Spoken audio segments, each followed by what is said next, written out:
Fala Flávio, tudo bem? Bom, vamos fazer um resumo aqui do que nós vimos até agora. Esse vídeo eu vou deixar no meu canal no YouTube, mas ele tá não listado, tá? Então só você consegue ver, porque você tá com o link que eu mandei para você aí.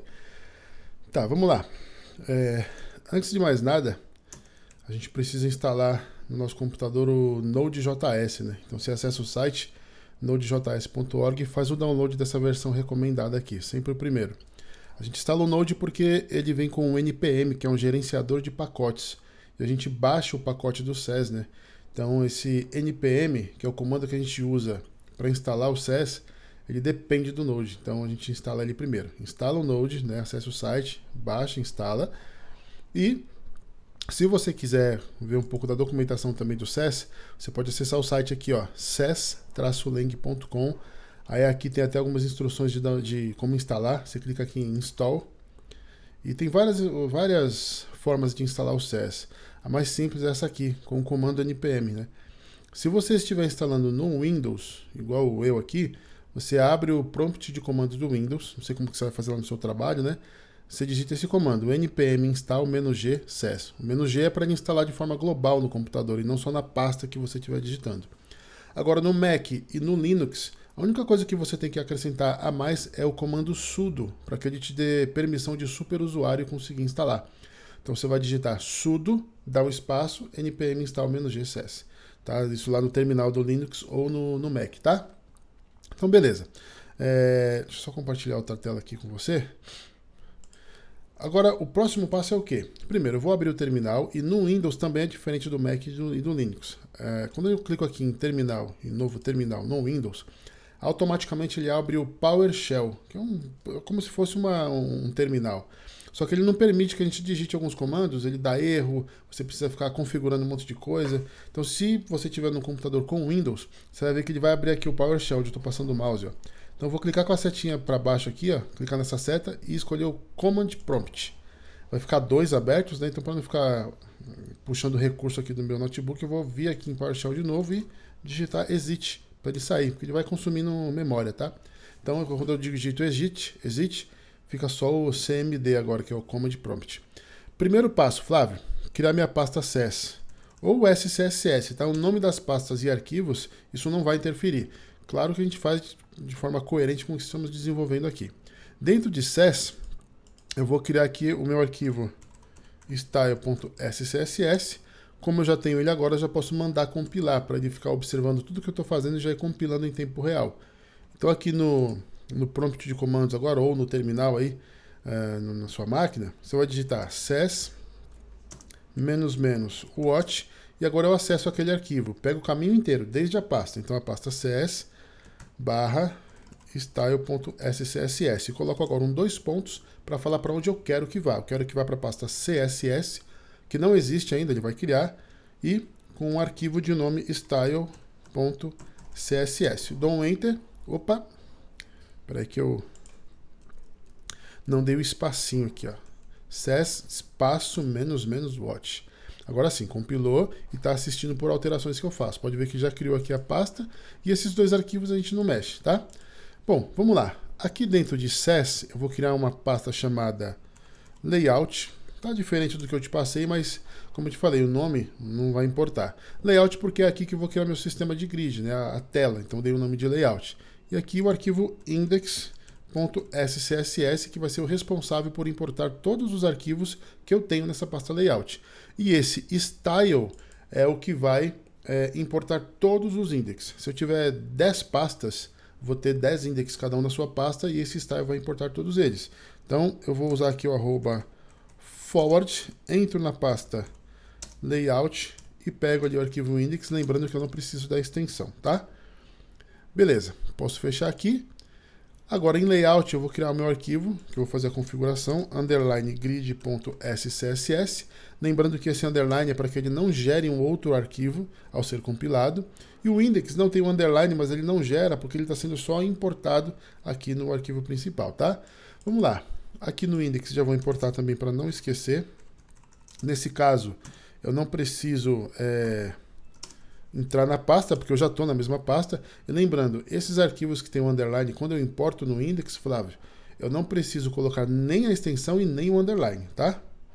Beleza, já deixo aqui, vou fechar. No grid, o que eu vou fazer? Eu vou criar uma classe chamada container, lembrando que essa aqui é a DivPy, então na DivPy é onde eu faço a configuração do grid. Vou ter aqui um display grid, vou ter um grid template columns, opa, faltou só o columns, template columns. Eu coloco aqui o repeat, porque eu quero mais de uma coluna disponível. Coloco o AutoFit para que ele se comporte de forma responsiva, ou seja, não cabendo um ao lado do outro, automaticamente vai para baixo. E coloco para isso aqui o min-max para especificar a largura mínima que eu quero da minha coluna, nesse caso 300 pixels. Lembrando que isso aqui não é uma regra, pode ser o tamanho que você achar melhor para o que você está desenvolvendo. E vou colocar o tamanho de um FR para todos, tá? Lembrando, FR ele vai ocupar a largura disponível que ele tiver ali, tá? Conforme eu vou diminuindo, ele vai diminuindo também. Vou acrescentar um gap de 10 pixels. Gap é a distância, né, que ele vai ter, a coluna vai ter uma da outra. E agora eu vou ter as minhas divs filho, que vão ficar dentro desse container. Por ser filho do container, eu posso colocar a configuração dentro desse mesmo bloco aqui, tá? Então vou chamar essa classe de container item.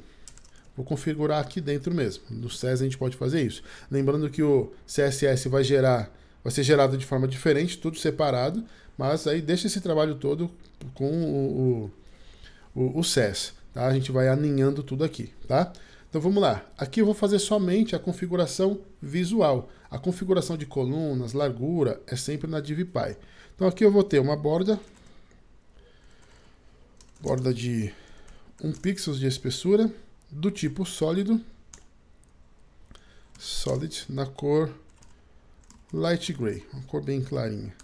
Vou colocar aqui um arredondamento, border radius de 5 pixels e um padding de 20 pixels. Ok. Agora, eu quero que essa div com a classe container item, Flávio, tenha um efeito hover. O efeito hover é aquele efeito quando a gente passa o mouse em cima. Como eu quero o efeito nessa div, eu vou criar o efeito hover, eu vou acrescentar essa configuração aqui dentro desse bloco mesmo, com o e-comercial hover, tá? Abre e fecha o chaves. Eu só vou colocar um box shadow, que é um sombreamento. Vou colocar aqui box shadow. Aí eu passo 4 informações aqui. Como é uma sombra, eu preciso falar qual é o deslocamento que eu quero para a direita, para baixo, qual é o espalhamento dessa sombra, se eu quiser que se espalhe, e qual é a cor. Então vamos lá, não quero nenhum deslocamento para a direita, nenhum para baixo, direita para baixo e espalhamento. Espalhamento eu quero, por exemplo, 20 pixels. E a cor, light gray também. Pronto, está configurado. O que eu preciso agora é de um HTML, né? Eu clico aqui fora para criar o HTML aqui fora. Então, index.html. Já vou digitar aqui HTML 2.5, dou um tab. Aqui, depois do style, eu já posso pegar o meu CSS, né? Porque ele já foi gerado, só deixo comentado aqui. E digito o link 2.css, dou um tab. Ele já coloca esse nome style, eu só volto aqui e coloco a pasta CSS. Ok. Agora aqui, no body eu vou colocar minha tag main. Vou colocar ponto, sinal de menor maior para fechar aqui, ponto, de novo, vezes 3. Dou um tab. Então ele vai criar já a estrutura. Ponto quer dizer que ele já vai criar uma div com espaço para classe, tá? Por isso que eu coloco ponto e dou um tab. Agora aqui é o seguinte, eu vou ter a minha classe container, pode ver que eu comecei a digitar e já apareceu as classes que eu tenho disponível lá no CSS. Lembrando, Flávio, que isso porque eu tenho aquela extensão HTML e CSS suporte, tá? Então vamos lá, container, já está aqui, opa. Aqui agora eu vou ter a container item, aqui também, container item, e na outra, container item também. Então eu vou segurar a tecla Alt, eu vou clicar aqui primeiro, dentro da div, seguro a tecla Alt e vou clicando onde eu quero para fazer tudo de uma vez só. Vou dar um Enter, vou ter um parágrafo aqui, com Loren 10. Ok, já tenho o meu conteúdo. Lembrando, Eu tenho instalado aqui também, Flávio, o Live Server, que é o seguinte, quando eu altero qualquer coisa no HTML, no CSS, que é gerado lá um CSS automaticamente, lá no browser, no navegador, já está sendo tudo atualizado, não preciso ficar apertando F5 toda hora. Então, quando eu instalo o Live Server, vai aparecer essa opção para mim aqui embaixo, ó, no VS Code, ó, Go Live. É só clicar em Go Live que ele vai abrir para mim, tá? Deixa eu compartilhar aqui a tela com você, do Chrome. Ó, pode ver que eu tenho aqui, ó, o efeito, né? Tá bem suavezinho, né? O efeito hover. Tá vendo? O espalhamento é isso aqui, ó. Tá vendo?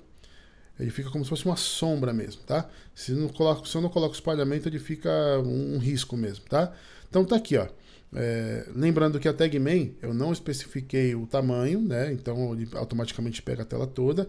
Eu não zerei as margens, lembra, com margem 0, padding 0. Eu não coloquei o box size em border box e tudo mais. Mas olha só, então ele tem essa margenzinha no canto aqui tudo mais, tá? A gente pode dizer aqui, ó. Deixa eu compartilhar a tela do VS Code de novo.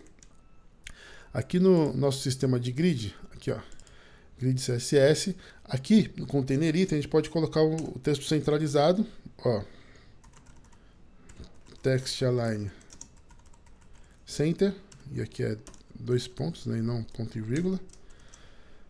Beleza, já centralizei, voltando aqui, ó, tá centralizado, nem precisei atualizar porque o Go Live rodando, eu altero lá, ele já altera aqui também. E o efeito hover, tá? Isso aqui foi só um resumão, né, do que a gente viu. Eu só não falei aqui do Grid Template Area, que a gente define o nome das áreas e tudo mais, né?